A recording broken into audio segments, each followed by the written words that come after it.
The Twins are hosting some old friends this weekend, notably Sonny Gray and maybe an injured Lance Lynn. But before anybody goes and changes the locks, let's just get Locked On Twins.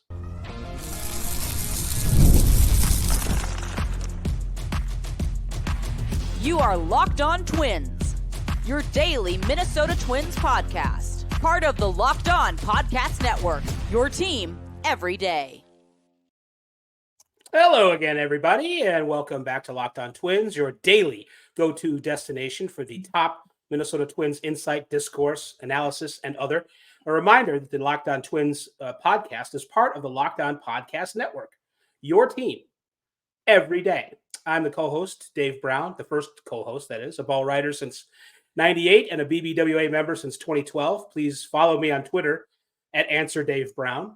Across cyberspace from me is Brandon Warren, a Twins watcher for 30 years who has covered the team professionally on a daily basis in the recent past. He asks, by the way, that you unfollow him on Twitter at Brandon_Warren with an E. On today's podcast, we look ahead to the St. Louis Cardinals visiting Target Field for a weekend series, which means the return of right-hander Sonny Gray and a juicy Saturday afternoon matchup. Is it afternoon or evening? I'm not sure. Against Pablo Lopez. We'll lock that down for you. Lance Lynn might have pitched in the series too, but he's hurt. So maybe he'll come to town up the Mississippi for some fishing. I don't know. Before we get too much into what's coming, Brandon, tell them about who's bringing us this fine show.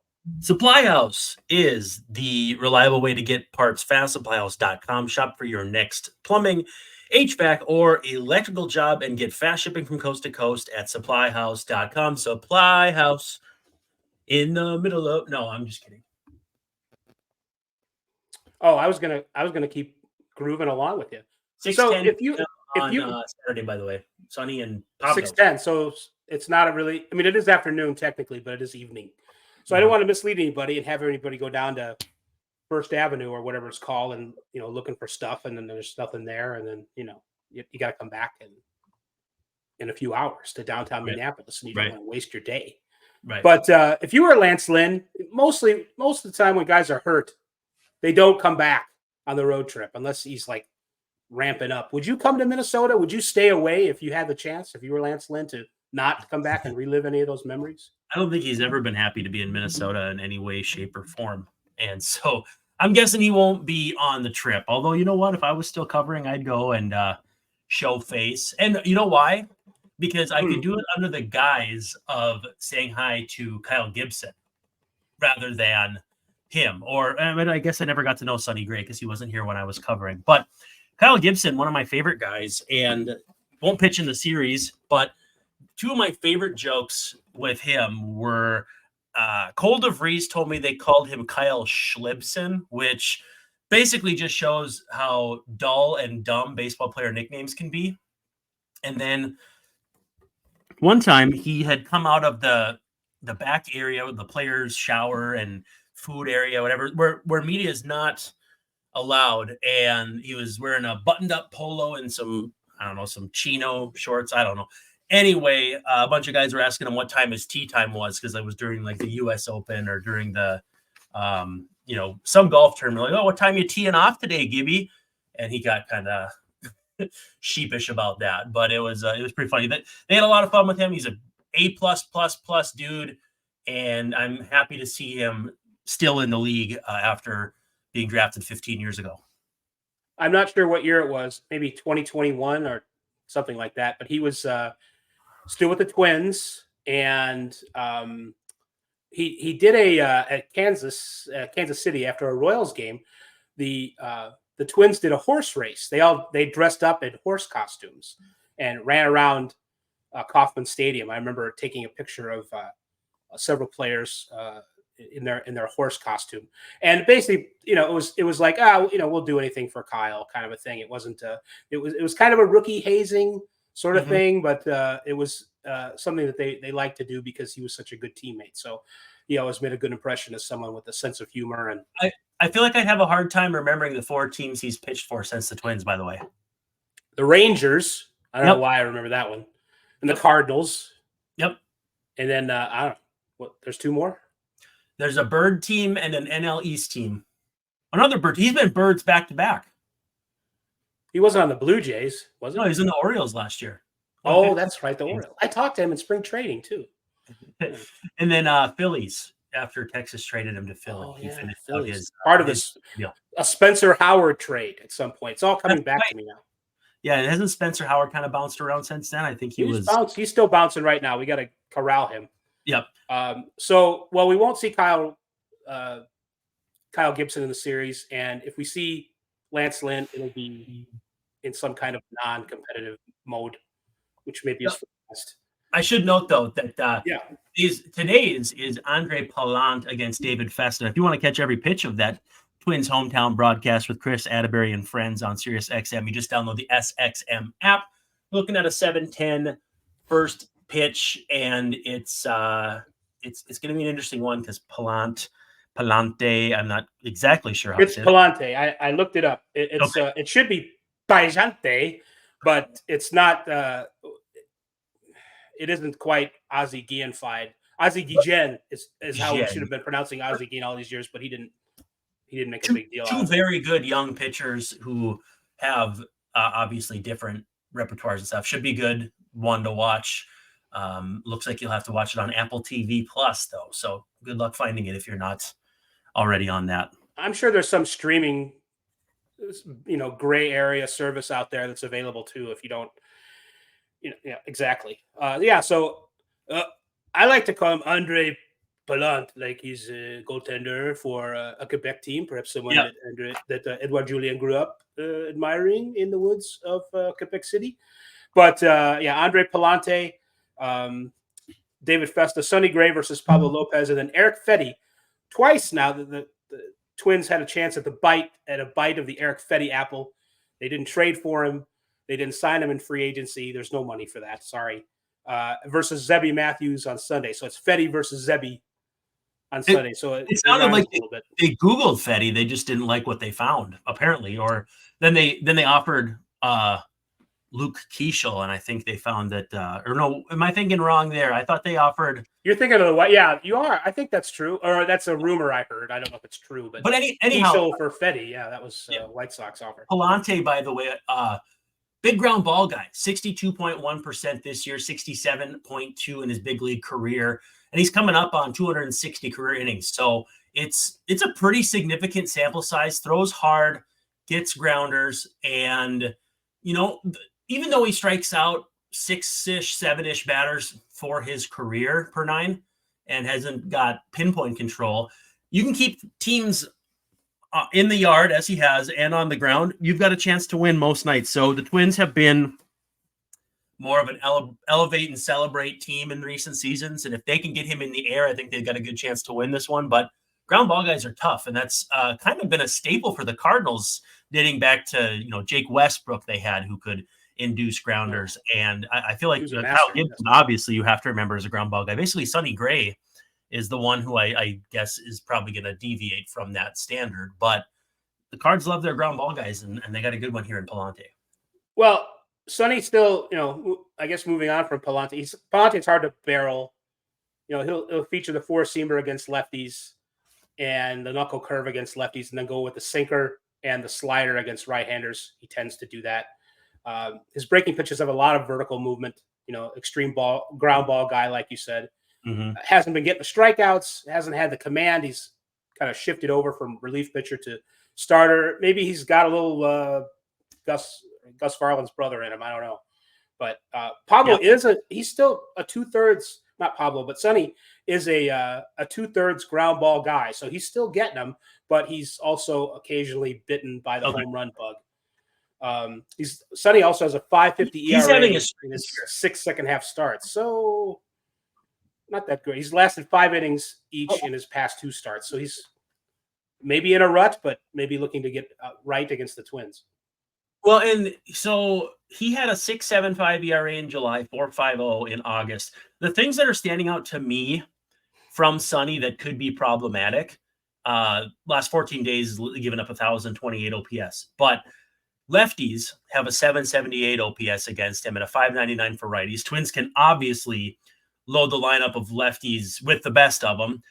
Away from home, he's allowing an 824 OPS, 568 on the at home. And then away, 5.43 ERA, 2.72 at home. And then third time through the order, which has always been an issue for him. Making sure I pull this up correctly. Times facing opponent, third time through the order, 288, 351, 610. He's allowed 9 home runs in his first 2 times through the order against teams, and 9 home runs in his third time through the order against teams. So if you get him to that third time through the order, you have your tea time, and you're probably going to make it. And so I think it's kind of funny that people gave Rocco so much trouble for, doing a 5 and dive with Sonny, and it's proving to be very accurate. And I also, I want to ask you one thing on the other side of the break about Sonny. Maybe we'll do that because I got an interesting question about him. Well, I'll be the judge of that. Let's go to your break and then your question, and we'll see what happens. All right, give me a break. Give me a break. Break me off a piece of that. Liquid IV is our sponsor that we want to hit you up with right now. And I am not a teetotaler, but I do like cold drinks that do not feature alcohol at summertime. And so whether you're looking for, something with a little zip and pep or just something to hydrate you, Liquid IV is the way to go. So many flavors that I've enjoyed. I don't think I've had one that I haven't enjoyed yet. Couple that I have here just handy. I've got the popsicle firecracker that just came through yesterday. I have let's see, what's this one? Golden cherry. There are so many different flavors that you can't hardly go wrong. You got to try them all, find out what works best for you. The popsicle one, by the way, is a mix of citrus-fueled lemon lime, tart cherry, and raspberry flavors. But if you go on the website, you can find acai berry, lemon lime, pina colada. I know I say this over and over again, but we had pear show up at our house, and that was just terrific. Tear, pour, live more. One stick, like I showed you, has 16 and add 16 ounces of water, add it to that, and it hydrates better than water alone. It's powered by Liquid IV Hydroscience, an optimized ratio of electrolytes, essential vitamins, and clinically tested nutrients that turn ordinary water into extraordinary hydration. It has 3 times the electrolytes of the leading sports drinks that you find on your grocery store shelves and has 8 essential vitamins and nutrients. It's always non-GMO, vegan, gluten-free, dairy-free, and soy-free. So no matter your limitations, you should be able to sneak it into your daily routine. No more thirsty summers when you indulge in hydration with Liquid IV. Get 20% off your first order of Liquid IV when you go to liquidiv.com and use code MLB at checkout. Super easy to remember, MLB at checkout. That's liquidiv.com. 20% off your first order when you shop Better Hydration today. Again, promo code MLB at liquidiv.com.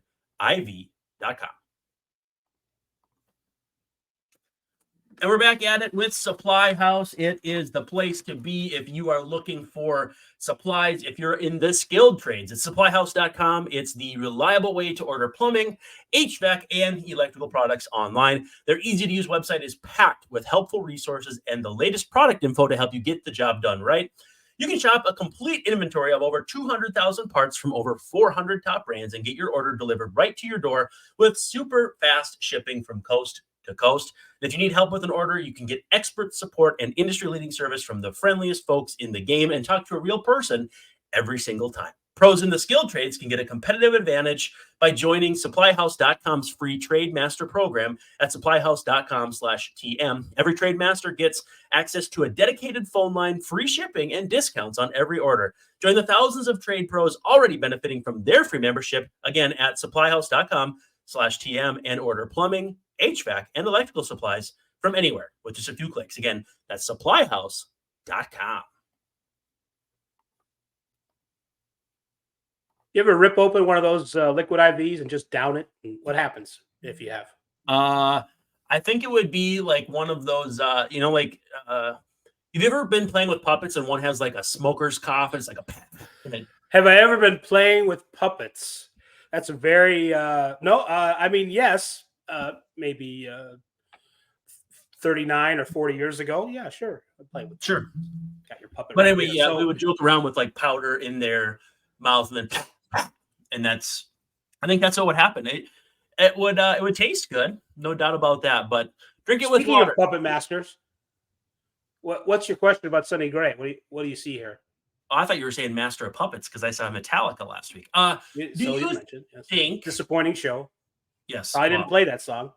What was two? Oh, so there's 2 years left on Sonny Gray's deal. Do you think he finishes this contract with the Cardinals? Because the Cardinals kind of floundering. We don't really know where they're going to be in the next couple of years. I mean, they've got some prospects who are interesting. Jordan Walker comes to mind, but he's been a little bumpy.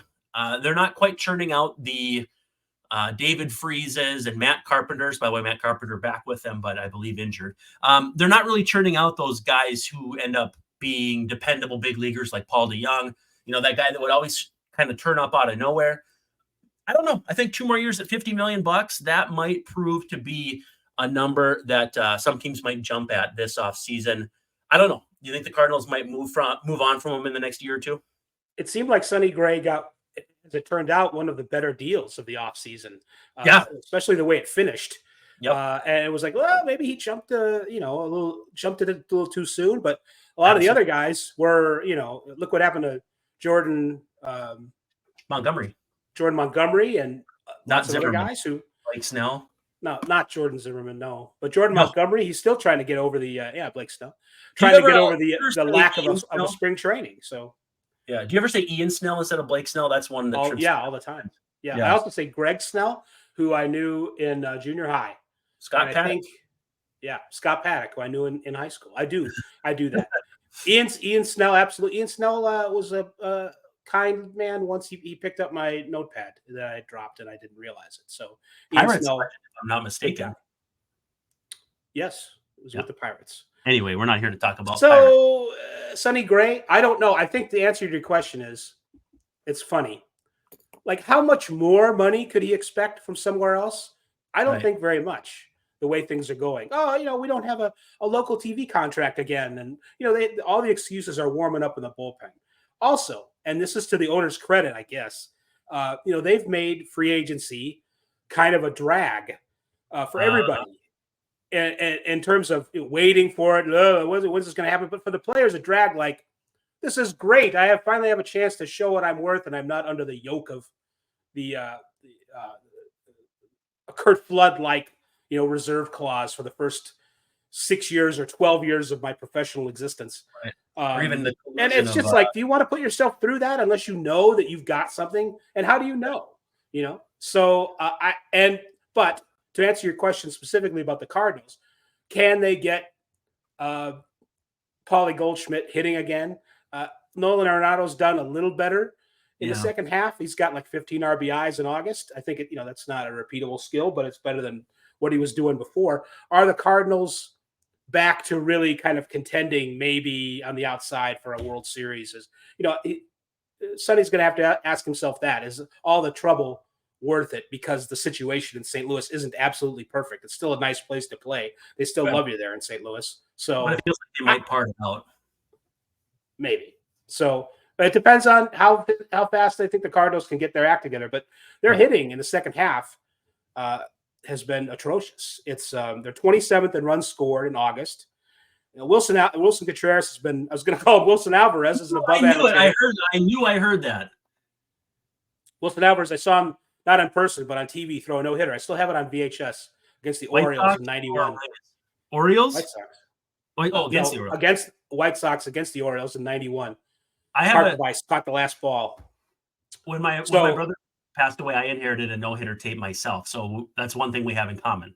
We got to watch it within 10 days or we're going to be visited by evil spirits. Or if we watch it in 10 days, and then Wilson Alvarez will come up. He's like, I haven't given up any hits in 30 years. Wilson, get away from me. You're coming out of the TV and you're all wet. Exactly. Okay, so the Cardinals lineup, it's not good. Wilson Contreras has been above average. Mason Wynn, a good-looking rookie, you'd love his personality. Or second-year play.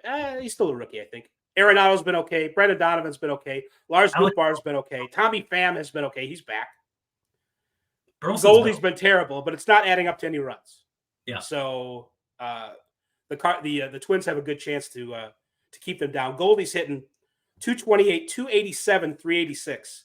And this is a guy who's been in a good Hall of Fame position, I think. With Joey Votto retiring, some people have compared him to Goldschmidt, and he's short of 400 home runs, but I think Goldschmidt was on a Hall of Fame tack. I'm not sure if he's going to have to reestablish himself for a couple of years, but he is 36 or 37. So, and Arenado has not been great. So Alec Burleson is really the big slugger in the lineup right now. So watch out for Alec Burleson. I hate to say it, but it's giving me like Goldie's giving me late career. I don't know. Harmon Killeby's probably a bit much, but he's giving me some late career. It could be over vibes. Late Yuli Gurriel, not quite as bad as Jose Abreu, but still not where you want to be. And so I think he's still got 2 more good years left. I think it's a bad year, and the signs aren't great really right now. But Joey Votto's 40-41. I mean, that's a big 4 or 5 years difference. So I think Goldschmidt still has a bounce back in him. I like him. So, I mean, that's really the only reason why. And he's not terribly old or infirm. He doesn't have some kind of huge injury history. So I think he's going to want to put an exclamation point at the end of his career, because the Hall of Fame could be at stake. Before we go to the last break, though, there is an interesting rift between guys like Mason Wynn, who are 22, Alec Burleson, 25. You have then Wilson Contreras, 32, Arenado, 33, Goldschmidt, 37, Tommy Pham, 36. But then you look back on the young, Victor Scott is 23. So they're either super young or super old. No, Matt Carpenter's back. He just came off the IL, by the way. So and hitting pretty well, too. Well, they just sent down Nolan Gorman, sort of. He's kind of one of the in-between guys, and they finally got rid of Dylan Carlson. Yep, Gorman, 24. Jordan Walker, 22. Ivan Herrera, 24. Supposed to be the heir apparent to Yadier Molina, I think. Although, Wilson Contreras has kind of taken that by the horns. But, the gap between the youngsters and the older players makes me wonder if maybe there'll be a 1 or 2 year soft reset. Obviously the Brewers are not super believably sustainable based on their financial situation, and the Cubs are just kind of hanging in the ether. I mean, the whole division is just kind of bleh right now. So maybe a soft reset could work, and that's where the Sonny Gray Express could, find a new location here coming up. You don't think he's coming back to Minnesota, though, do you? I would highly doubt it, but I also wonder if you're not going to sign a free agent. 2 years and $50 million is the kind of deal you could stomach if you thought he could pitch 2 more years. In general, though, no, I don't think so. Well, they couldn't stomach Eric Fetty for $7.5 million, so he's not as good as Sonny, but he's a lot cheaper. So, hey, let's do our final break, and then we'll kind of put it all into a neat package. Sounds good. We have our friends at TonaI. Almost forgot to set that up here, but it's for those of us who thrive on getting stuff done, including workouts, every minute counts. And that's why you need TonaI, the smart strength system that takes the guesswork out of working out so you can make sure you're making the most of every single rep. It's the smartest and most effective strength training system. It helps make you get stronger. Powered by AI, TonaI learns with every rep so it can deliver workouts personalized just for you. And unlike traditional gym equipment, TonaI uses adaptive digital weight to advance your training techniques. It's like having a personal trainer at home with you, as TonaI will optimize every workout just for you. Again, it learns from your movement and provides suggested weight recommendations for every move with detailed progress reports. They even create individual personalized programs and workout suggestions or recommendations based on your individual goals. And right now, TonaI, TonaI, by the way, is offering our listeners $200 off their TonaI purchase with promo code LockedOnMLB. That's TonaI.com and promo code LockedOnMLB for $200 off your purchase. That's TonaI.com, promo code LockedOnMLB, and you'll get $200 off.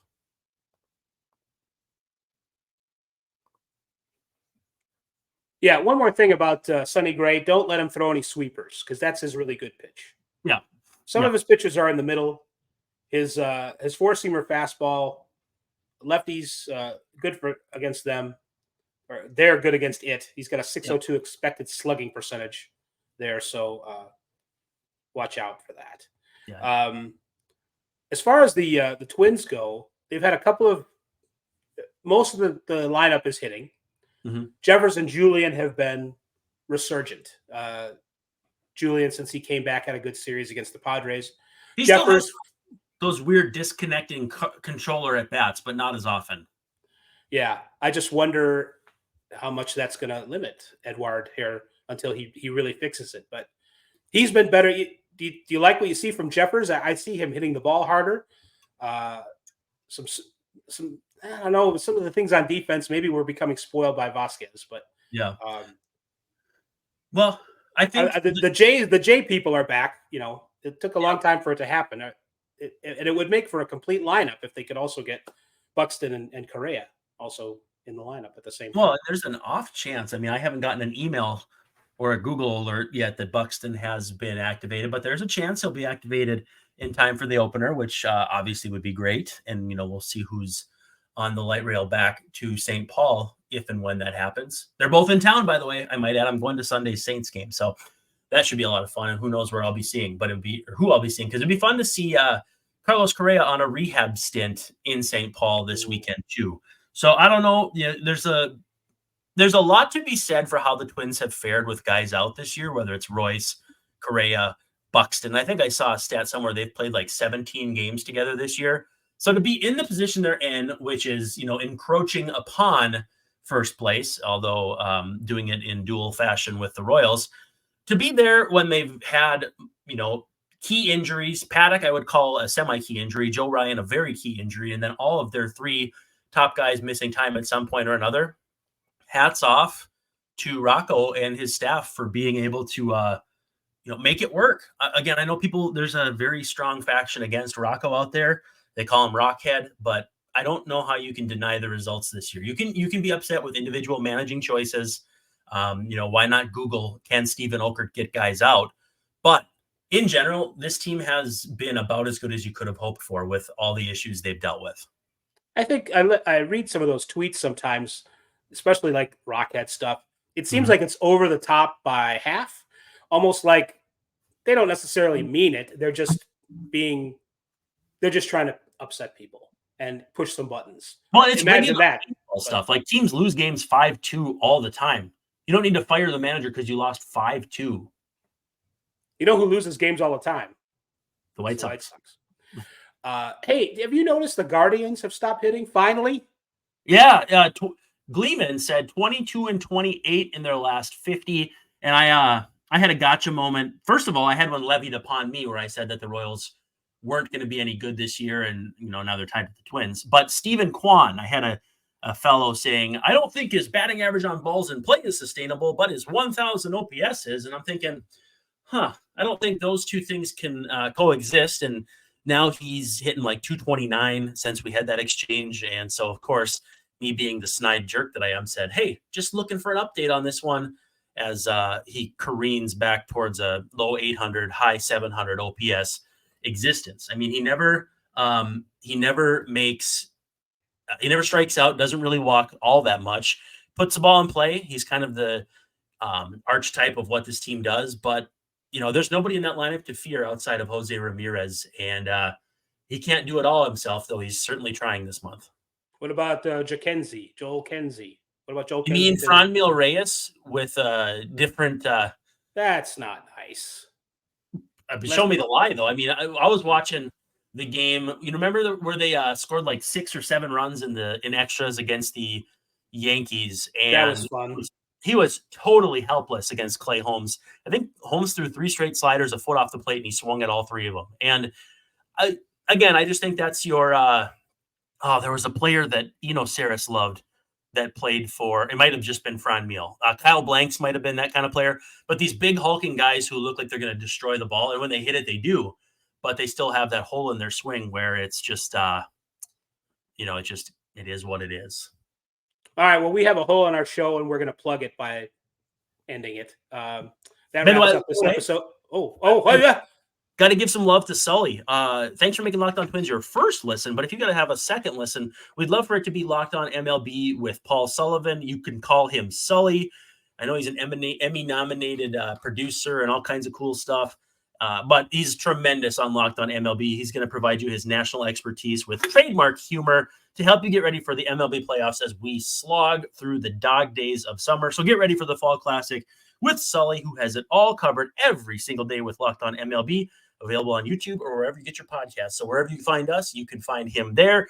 And he is also, as you might expect, part of the Locked On Podcast Network, which is your team.